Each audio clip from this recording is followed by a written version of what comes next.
La cathédrale Notre-Dame de Reims. La cathédrale Notre-Dame de Reims est une cathédrale catholique romaine située à Reims, dans les départements français de la Marne, en région Grand Est.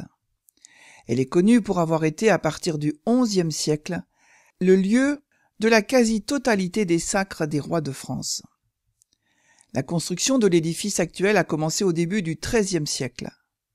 Elle est postérieure aux cathédrales Notre-Dame de Paris, Notre-Dame de Chartres, mais antérieure aux cathédrales Notre-Dame de Strasbourg, Notre-Dame d'Amiens et Saint-Pierre de Beauvais.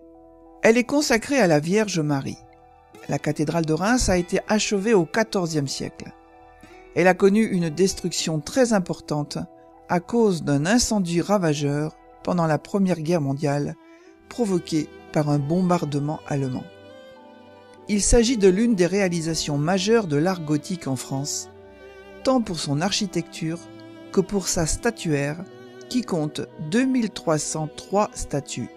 Elle est le siège de l'archidiocèse de Reims.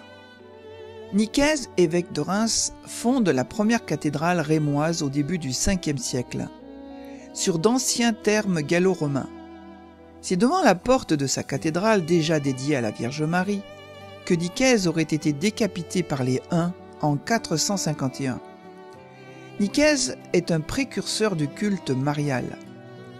L'édifice mesure alors 20 mètres sur 55 mètres, et c'est là que se déroule le baptême de Clovis par l'évêque Rémy de Reims le 25 décembre 496.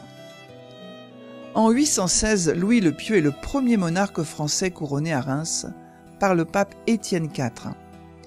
La célébration du sacre met en évidence le mauvais état de l'édifice qui devient au même moment le siège de l'archevêché. Dans les 10 années qui suivent, l'archevêque Hébon fait reconstruire en grande partie la cathédrale. L'archevêque Hincmar fait orner l'intérieur du bâtiment de dorures, de mosaïques, de peintures, de sculptures et de tapisseries. Il consacre la seconde cathédrale le 18 octobre 862. L'autel se situe au même endroit depuis plus de 15 siècles. À partir de 976, l'évêque Aldabéron agrandit et illumine la cathédrale carolingienne. Le futur saint Bruno, fondateur de l'ordre des Chartreux, y fut chanoine puis maître de l'enseignement. La construction de la cathédrale actuelle. Les annales de Saint-Nicaise rapportent qu'en 1210, l'église de Reims a brûlé en la fête Saint-Jean devant la porte latine, le 6 mai, le même jour qu'une éclipse de lune. L'archevêque Albéric de Humbert pose la première pierre d'une nouvelle cathédrale le 6 mai 1211. Le sanctuaire est livré au chapitre en 1241. La nef carolingienne a été réparée après l'incendie et conservée jusqu'en 1230 avec un mur la séparant de la croisée et continué à servir pour les offices en permettant d'y célébrer les couronnements de Louis VIII en 1223, Louis IX, c'est-à-dire Saint-Louis, en 1226. Le roi Philippe le Bel a exempté de péage le plomb destiné à la couverture de la cathédrale. C'est donc cette année-là que la couverture définitive de la cathédrale a été posée en remplacement d'une toiture provisoire. Le 24 juillet 1481, un nouvel incendie, né de la négligence d'ouvriers travaillant à la toiture de l'édifice, prend dans les combles de la cathédrale. Il détruit la charpente, puis le grand clocher central, ainsi que les galeries à la base du toit. Le plomb coulant de la toiture achève de détériorer le monument. Le chantier reprend néanmoins rapidement. Les rois Charles VIII puis Louis XII, sacrés dans la cathédrale, apportent un soutien financier à la reconstruction. Ils accordent en particulier un octroi royal correspondant à une partie de la gabelle. En remerciement, le nouveau toit est surmonté de fleurs de lys et les armoiries royales sont apposées en haut du chevet. Description de la cathédrale. La hauteur de la nef, sous voûte de 38 mètres, est bien inférieure à celle de Notre-Dame d'Amiens à 42 mètres. Cependant, la relative étroitesse de la nef accentue l'impression de hauteur. Depuis l'extérieur, l'impression est, comme pour toutes les églises gothiques, celle d'un grand élan vers le ciel. Les deux tours occidentales sont dépourvues de flèches, mais culminent tout de même à près de 82 mètres de hauteur. L'élévation est à 3 étages dans la nef, le transept et le chœur. De grandes arcades séparent le vaisseau principal des collatéraux. Au-dessus des grandes arcades, un triforium et des fenêtres hautes scandent le mur. La cathédrale de Reims introduit un nouveau modèle de fenêtre, la fenêtre rémoise ou fenêtre châssis, composée de 2 lancettes surmontées d'une rose. Elle est indépendante de l'architecture. Cette disposition se diffuse dans toute l'Europe et permettra de dessiner dans la fenêtre un réseau de pierres de plus en plus complexe. La cathédrale est le lieu du sacre des rois de France. Le prestige de la Sainte-Ampoule et la puissance politique des archevêques de Reims aboutirent à partir d'Henri Ier 1027 à fixer définitivement le lieu du sacre à Reims. Tous les rois de France capétiens se sont fait sacrer dans la cité rémoise, à l'exception de 7 d'entre eux. Lorsque Louis IX, Saint Louis, se fait couronner en 1226, la cathédrale telle qu'on la connaît aujourd'hui est encore en construction.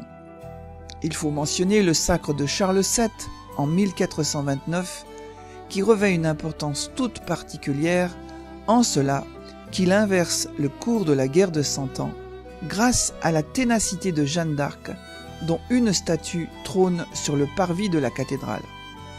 La cathédrale glorifie la royauté. Sur la façade, au centre de la galerie des rois composée de 56 statues d'une hauteur de 4,5 mètres, Clovis trône entouré de sa femme Clotilde et de Rémy. La cathédrale au cours des siècles. Bien que Reims soit le symbole du pouvoir royal, puisque les rois s'y font sacrer, les troubles de la Révolution française n'ont pas atteint l'ampleur que l'on a pu constater ailleurs comme à Chartres, où la structure même de la cathédrale s'est trouvée menacée. Certaines statues sont cassées, des portails arrachés, le sceptre et la main de justice brûlés. La cathédrale est transformée en magasin à fourrage. En 1860, Eugène Viollet-le-Duc dirige les travaux de restauration de la cathédrale de Reims.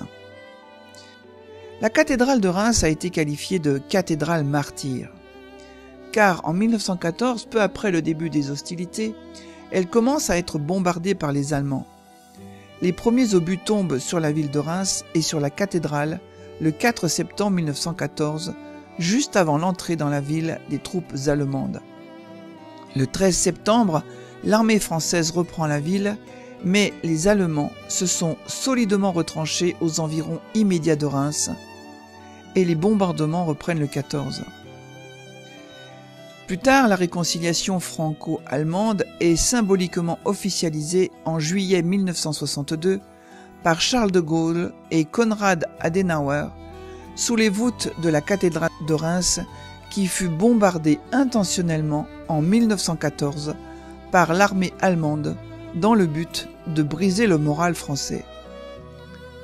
Le pape Jean-Paul II, lors de sa visite pastorale en France, vient à la cathédrale de Reims le 22 septembre 1996 pour célébrer le 1500e anniversaire du baptême de Clovis.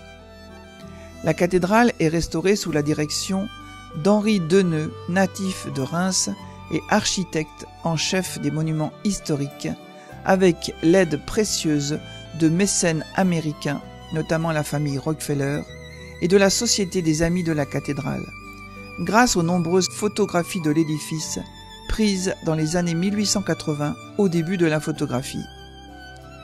La restauration complète de la façade occidentale et de ses sculptures est réalisée par tranches de travaux successifs. De nos jours, les clochers ne possèdent plus que 2 cloches, Marie, 7,5 tonnes, et Charlotte, 11 tonnes. Ces 2 bourdons ne sont aujourd'hui que très rarement utilisés, de sorte à pouvoir préserver l'état fragile auquel est encore soumis la structure, que les vibrations engendrées par le son des cloches pourraient aggraver. Écoutons le psaume 72, qui est un psaume de prière pour les rois.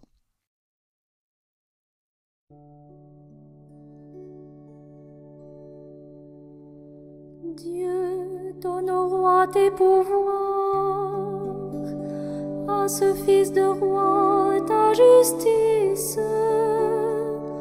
qu'il gouverne ton peuple avec justice, qu'il fasse droit aux malheureux.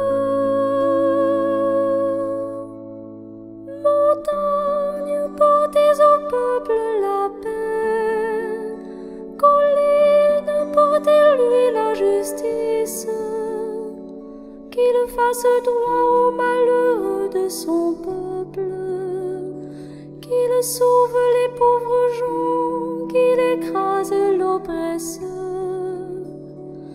qu'il dure sous le soleil et la lune, de génération en génération, qu'il descende comme la pluie sur les regains, une pluie qui pénètre la terre.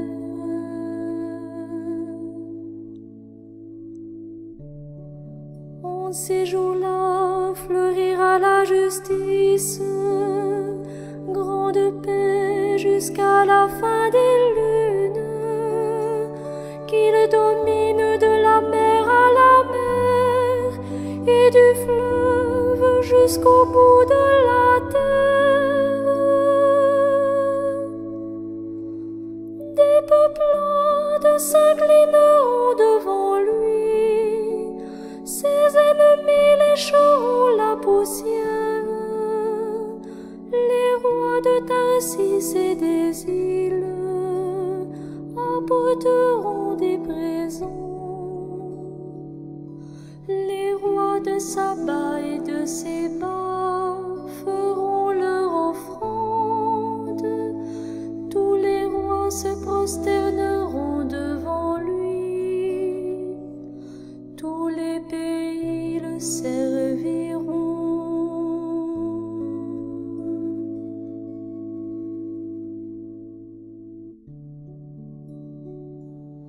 Il délivrera le pauvre qui appelle et le malheureux sans recours. Il aura souci du faible et du pauvre dont il sauve la vie. Il les rachète à l'oppression, à la violence. Leur sang est d'un grand prix à ses yeux. Qu'il vive, on lui donnera l'or de Saba. On priera sans relâche pour lui, tous les jours on le bénira. Que la terre jusqu'au sommet des montagnes soit un champ de blé, et ses épis onduleront comme la forêt du Liban. Que la ville devienne florissante comme l'herbe sur la terre.